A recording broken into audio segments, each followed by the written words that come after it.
बबलू भाई, लोकसभा चुनाव, कल्याण लोकसभा चुनाव है और श्रीकांत शिंदे साहब जो है कल्याण लोकसभा चुनाव के प्रत्याशी हैं और इधर थाना में नरेश मस्के साहब हैं। लेकिन क्या लगता है आपको कि इन दोनों ही प्रत्याशियों को मुस्लिम वोट किस बेस पे मिलेगा? सबसे पहले तो मैं आपको बताना चाहूँगा कि कल्याण से हमारे मुख्यमंत्री, उनके बेटे श्रीकांत शिंदे साहब और थाना से नरेश मस्के साहब, मुसलमान को वोट करने का आधार ये है कि पिछले कई सालों से सिर्फ कांग्रेस ने मुसलमानों का यूज़ किया मत के आधार पर। आज माइनॉरिटी के लिए 30 करोड़ रुपए का फंड था पिछले 25 से 30 साल तक कांग्रेस के कार्यकाल में। ये मुख्यमंत्री सभी समाज को, सभी जाति को लेकर चलने वाले मुख्यमंत्री की जब सरकार आई तो 30 करोड़ का फंड 500 करोड़ किया गया। औरंगाबाद में कई दिन से बंद पड़े हज हाउस का 3 मुख्यमंत्री चेंज हो गए। आउट ऑफ वे जाके हज का सीजन चल रहा है, उसकी शुरुआत हो गई। नागपुर का हज हाउस इतनी बड़ी इमारत खड़ी थी पर वो इमारत बंद थी, उसको 20 करोड़ रुपए की निधि देने का काम शिंदे साहब ने किया। मैं उनके मतदार संघ से आता हूँ, वहाँ पर 50,000 मुसलमानों की आबादी के लिए मुस्लिम कब्रिस्तान की और उर्दू स्कूल की सबसे बड़ी समस्या थी।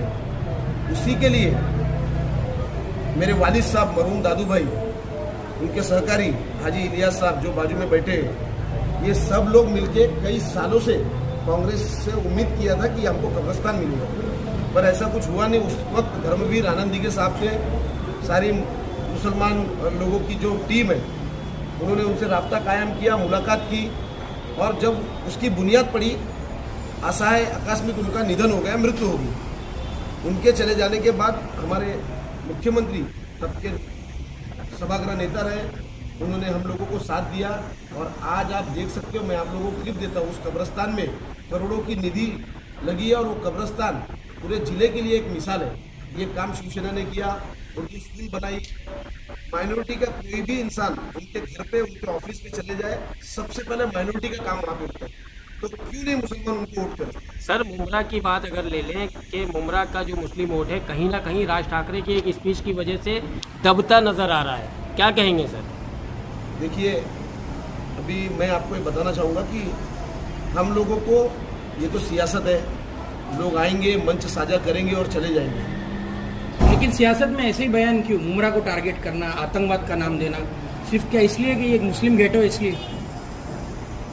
अभी मंच साझा किए और चले गए, मैं उनके बारे में नहीं बोलना चाहूँगा, वो बड़े लीडर हैं। महाराष्ट्र में नहीं, उनके बारे में मत आप बोलिए। पीछे डॉक्टर श्रीकांत शिंदे बैठे हुए थे, काफ़ी खामोश थे। उनकी खामोशी ये नाराज़गी हुई है उमरा शहर में।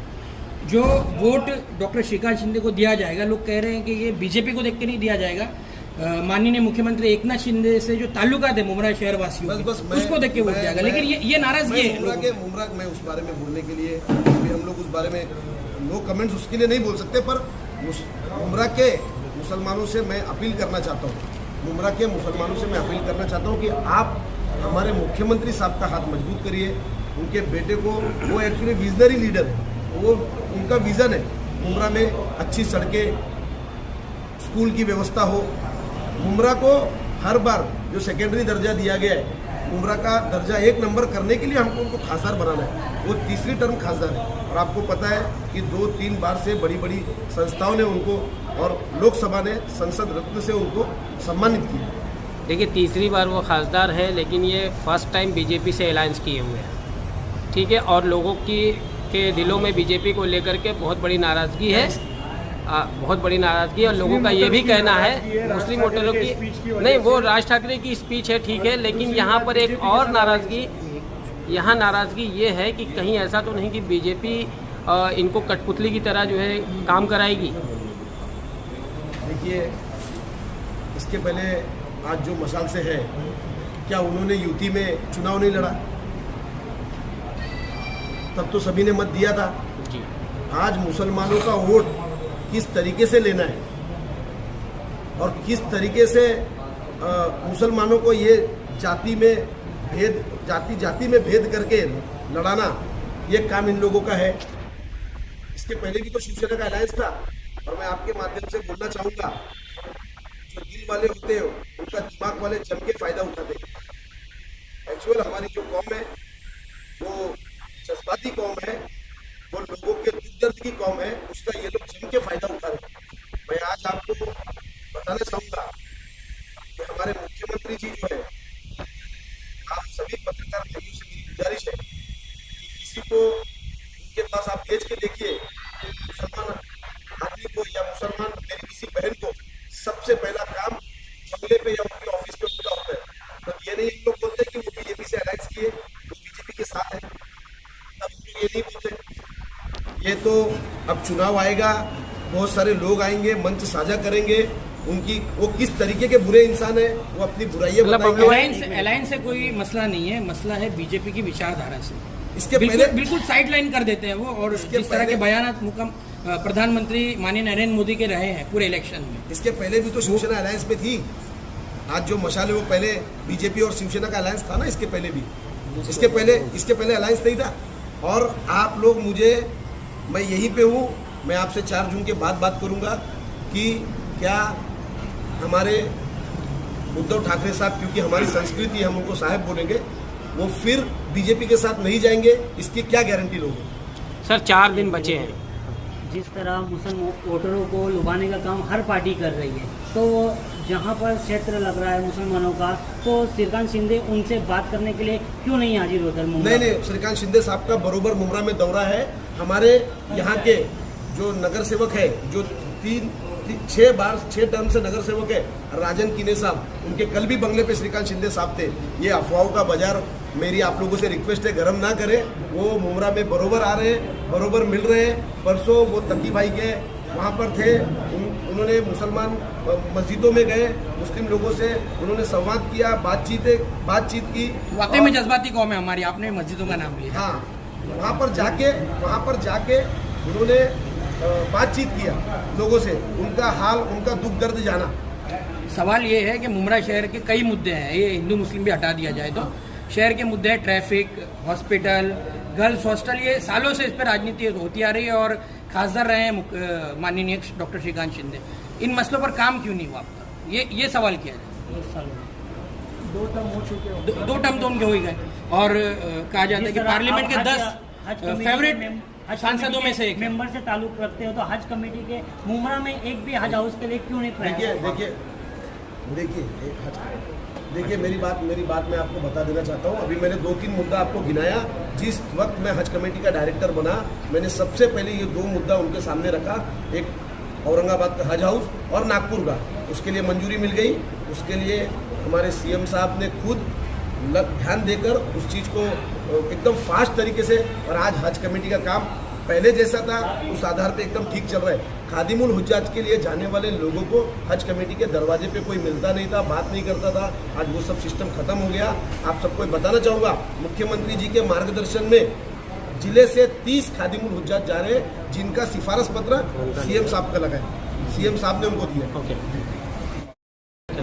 तकी भाई क्या कहेंगे, कल्याण लोकसभा और थाना लोकसभा? थाना लोकसभा से भी कुछ वीडियो सामने आए, जिनमें खासतौर से हजूरी का वीडियो देखा था हमने। बड़ी तादाद एक मुस्लिम समाज की नरेश मस्के साहब को सपोर्ट कर रही है, और ये कहा जा रहा है कि हम डेवलपमेंट को देखकर वोट देंगे। खैर, हम तो डेवलपमेंट को देखकर वोट दे देंगे, लेकिन जो बयानात निकल कर सामने आ रहे हैं, चाहे वो किसी भी पार्टी से हो, वो अगेंस्ट जा रहे हैं मुस्लिम समाज के। क्या कहेंगे, क्या जवाब देंगे? आज कल्याण लोकसभा मतदार संघ के उम्मीदवार खासदार श्रीकांत शिंदे साहब, ये 10 साल से खासदार है यहाँ के, और उनके वालिद मुख्यमंत्री श्री एकनाथ जी शिंदे साहब, ये दोनों भी सर्वधर्म समभाव लोग हैं। इनके दिल में जात पात नहीं है, इसकी मिसाल मैं आपको दूंगा। इनके काम और इनकी सोच, इनके काम में अभी हकालो हॉस्पिटल मैं देखता हूँ, पूरा मुमरा के लोगों को पता है, और मुमरा के लोगों को बहुत तकलीफ थी। और यहाँ पे सब लोग पैसे वाले लोग नहीं है, यहाँ गरीब तबके के लोग भी हैं, जिसके लिए खास करके श्रीकांत शिंदे साहब को मैं फॉलोअप करके, उन्होंने हॉस्पिटल में टोटल चीज़ फ्री कर दी है। जहाँ के ओपीडी फ्री है, blood testing, MRI free, CT scan free, ambulance free, bed charge free, doctor charge free, total free. जाके सिर्फ एडमिट करने का और वहाँ से पेशेंट अच्छा होकर आने का, ये काम हमारे डॉक्टर श्रीकांत शिंदे साहब ने ये किए हैं, जिससे मुमरा वालों को और अपने मुस्लिम समाज को इससे बहुत फ़ायदा है। थाने के इंदिरा नगर परिसर में भी कई मसले मसाइल को लेकर वीडियो सामने आए थे, उनकी तरफ से भी सवाल आया है, तो क्या वहाँ पर भी खासदार बनने के बाद उनकी जो सुविधा है उनको पूरा किया जाएगा? सब उनकी मांगे जो है मुस्लिम लोगों की जो मांगे हैं वो इंशाअल्लाह सब पूरी करेंगे, क्योंकि इनकी सोच, इनका काम है सिर्फ विकास का। ये किसी पे आरोप प्रत्यारोप करने वाले लोग नहीं है।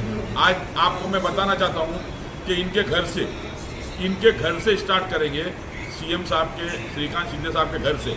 इनके घर में जो बावर्ची है, जो सबसे विश्वास वाला आदमी रहता है, जिसके जो खाना बनाता है और वो खाना खिलाता है, वो भी मुसलमान है। और इनका ड्राइवर जो कि एकदम विश्वासी ड्राइवर और खाना पकाने वाले लोग, तो ये तो कोई भी अपना समझ के रखता है, अपना विश्वास रखता है, लेकिन इनके वो ड्राइवर भी मुस्लिम है। रफी बोलने का मतलब इनकी सोच, इनके यहाँ पे जो भी गया, ये जात धर्म देखने वाले लोग नहीं है, ये सिर्फ काम इनकी सोच है, सिर्फ काम करने की है। ये किसी के जात धर्म को नहीं। अभी कोई भी इनके इधर गया, अभी इन्होंने हजारों लोगों को पैर लगा के दिए हैं, और मेडिकल के पैसे देते हैं, काम करते हैं हॉस्पिटल में। इनकी बहुत अच्छे काम की सोच है, और ये फिर से इंशाअल्लाह इनको अच्छे वोटों से चुन के लाएंगे अपने लोग, तो हर आगे भी काम कर सकते हैं, क्योंकि जो सामने वाला उम्मीदवार है इसको तो कोई जानता भी नहीं है। मेरी मुमरा वाले से अपील है कि हम मुमरा वाले के लिए जो करते हैं ये हम एहसान नहीं करते। हमारी सोच है, हम सोशल वर्कर हैं। मैं किसी की बुराई नहीं करूंगा, किसी पे आरोप नहीं करूंगा। मैं सिर्फ, मेरा काम है वो पूरे मुमरा के सर्वपक्षीय सर्वधर्मीय नगर सेवक हो या कोई भी हो, उनको सबको हमारे काम के, लेकिन हमारे काम के पीछे जो हमारा हाथ है, जो हमारे काम होते हैं, वो हाथ हमारे श्रीकांत शिंदे साहब है हमारे पीछे, हमारे बाड़े नड़े उनका सपोर्ट रहता है, मुख्यमंत्री साहब का हमको सपोर्ट रहता है। इस जरिए हमारे काम होते हैं, हम लोगों के काम करते हैं। ओके, इसीलिए मेरी अपील है कि अफवाह पे ध्यान मत दो। व्यक्ति बोल के, इनकी सोच सिर्फ विकास की सोच है, ये जात पंथ मानने वाले लोग नहीं, ये सर्वधर्म समन्वय है। तो मेरी मुमरा वाले से अपील है कि इनको वोट देके कामयाब करें। और मैं वागले स्टेट में रहता हूँ, माननीय एकनाथ शिंदे साहब के कॉन्स्टिट्यूंसी का वोटर हूँ, और काफ़ी ज़माने से, मेरे ख्याल से शिंदे साहब के साथ मैं उस ज़माने से हूँ जब वो नगर सेवक भी नहीं बने थे, जब वो शाखा प्रमुख थे, तब से उनके साथ में। इलियास भाई क्या कहेंगे, जिस तरह मुस्लिम वोट को लेकर के बहुत सारी चर्चाएं चल रही हैं, और श्रीकांत शिंदे साहब जो अपने कल्याण लोकसभा के प्रत्याशी हैं, नरेश मुस्के साहब का थाना लोकसभा के प्रत्याशी हैं, और इन दोनों को लेकर के मुमरा की आवाम, मुस्लिम आवाम से किस तरह की आप मुमरा और थाना की आवाम से किस तरह की अपील करेंगे? देखिए, ऐसा है, मेरी ये समझ है, जो आज मैं मेरी उम्र के साथ या मैं मेरे एक्सपीरियंस के साथ मैं बता सकता हूँ कि कल्याण डोंबिवली के जो उम्मीदवार हैं डॉक्टर श्रीकांत शिंदे, और थाना लोकसभा मतदान के उम्मीदवार डॉक्टर श्री नरेश मस्के, ये दोनों लगभग जीत चुके हैं, इनकी विजय हो चुकी है, क्योंकि जो माननीय एकनाथ शिंदे साहब का जो काम है, ये उनके काम पे लड़ रहे हैं, और उनके काम उनको वोट दिलाएगा। अब सवाल ये उठता है कि अब इनकी जीत को और मजबूत करने के लिए, और अपनी भागीदारी आइंदा भविष्य में, और पीछे भी, क्योंकि हम जानते हैं, देखिए मैं तो इतनी बड़ी दाढ़ी रखता हूँ, मुसलमान हूँ, लेकिन ये हमारे तकी भाई बैठे हैं, बहुत ज़माने से जानते हैं मुझे, बबलू भाई बैठे हैं, मेरी डायरेक्ट एंट्री है शिंदे साहब के बंगले पे, वर्षा में, कहीं भी, क्योंकि मैं तो दिखता हूँ ना मुसलमान हूँ। और मैं कोई राजनीतिक आदमी भी नहीं हूँ, कोई लालच नहीं है, ना किसी पद का, ना किसी सम्मान का। उनके मोहब्बत में काम करते हैं, इसलिए करते हैं कि हमने उनको देखा है शुरू से। और आप ये समझिए कि जब उनकी शुरुआत हुई है नगर सेवकी की, किशन नगर 2 में जब पहली बार वो नगर सेवक लड़े थे, 1200 वोट था मुसलमानों का, 900 वोट उनको मिला था। ये देखिए, यहाँ क्या होता है, ये हमारे जो अपने आपको सेकुलर पार्टियाँ कहती हैं कि मुसलमानों को का इस्तेसाल और उनका इस्तेमाल करती हैं। सच्चर कमेटी की रिपोर्ट 2006 में सच्चर कमेटी कांग्रेस ने बनाई थी ना, आपको पता होगा, और सच्चर कमेटी ने एक्सरे करके मुसलमानों की हालत-ओ-ज़ार पूरे हिंदुस्तान की रख दिया था। 2006 के बाद 2014 तक उनकी सरकार थी। क्या किया उन्होंने मुसलमानों के हालत-ओ-ज़ार सुधारने के लिए? सच्चर कमेटी की रिपोर्ट ने बताया था कि मुसलमानों की स्थिति दलितों से ज़्यादा खराब है। और है, हमारे में 2-4% एलिट क्लास होंगे, हमारी बड़ी मेजॉरिटी 90% की मेजॉरिटी ऐसी है कि जो हैंड टू माउथ रहती है। अब हमारी सिर्फ जब 90% हम इसी में रहते हैं तो इतनी बड़ी बड़ी राजनीति, इतनी बड़ी बड़ी विचारधारा, इतने बड़े बड़े क्यों हम सोचें? हम सिर्फ यही सोचेंगे कि हमारी स्वास्थ्य, हमारी शिक्षा, हमारी सड़क, हमारी जो रोज की जो सुविधाएं हैं, नागरिक सुविधाएं हैं, ये हमें कैसे मिले और कौन दे सकता है? आज मुख्यमंत्री साहब 2 साल से हुए हैं ना, 22 महीने से। मैं पहले से जानता हूँ, जब वो पालक मंत्री थे 2014 में उनको मंत्रालय मिला। वो जब मंत्रालय था उनके पास, तब से हम जानते हैं। हमारे यहाँ आप आके देखिए, जो खोपरी 5 पखाड़ी की जो एरिया, जो उनकी कॉन्स्टिट्यूंसी है, वहाँ का मुसलमान इस वक्त 100%, मैं ये बोल नहीं सकता हूँ, दलाल टाइप के मुसलमान सिर्फ बगल हट जाते होंगे, बाकी जो मुख्य धारे का मुसलमान है वो 100% उनको वोट देता है। सर सवाल यहाँ पर एक हमेशा से पूछा जाता है, कारण यही है कि शिंदे साहब, कभी हमने ये देखा नहीं कि उन्होंने जात पात पे, वर्ण पे, लिंग्विस्टिक प्रॉब्लम पे सर सारी चीज़ें ठीक है, लेकिन हर इलेक्शन में एक सवाल ज़रूर उठता है कि मुसलमानों की अपनी क़यादत कब मजबूत होगी। ये तो हमारी कमी है ना। ये क़यादत को मजबूत करने का काम किसका है? आवाम का, जनता का। जब हमारे में से कोई एक लीडर, जैसे अब ये बबलू है, अब बबलू खड़ा हुआ तो बबलू ही नेता बन सकता है। उसको गिराने के लिए हमारे 4-6 और 10 आदमी और खड़े हो जाते हैं। मैं खुद खड़ा हो जाता हूँ कि भाई ये इतना आगे बढ़ रहा है तो मैं क्यों नहीं, टकी भाई आगे बढ़ रहे हैं तो मैं क्यों नहीं। तो ये काम लीडर नहीं करेगा, ये काम जनता करेगी। जनता ने देखो, महाराष्ट्रियन में एक नेता दिया, स्वर्गीय माननीय बाला साहब ठाकरे को। किसने बनाया उनको? ये लीडर उनके लोगों ने बनाया, महाराष्ट्र की जनता ने बनाया। आप लोग अपने लोगों से, आप पत्रकार भाई हैं, अपने लोगों को दिमाग में ये बात डालिए कि जब तक वो हमारे अपने कौम का हमारे लीडरों को साथ नहीं मिलेगा तब तक। और हमारे लीडर भी ज़्यादा करके क्या होता है, आते हैं, नफ़ा लेते हैं और कुछ उनका हिस्सा मिल जाता है, कुछ मजबूत हो जाते हैं, वो चले जाते हैं। ये हमारे यहाँ ये चल रहा है।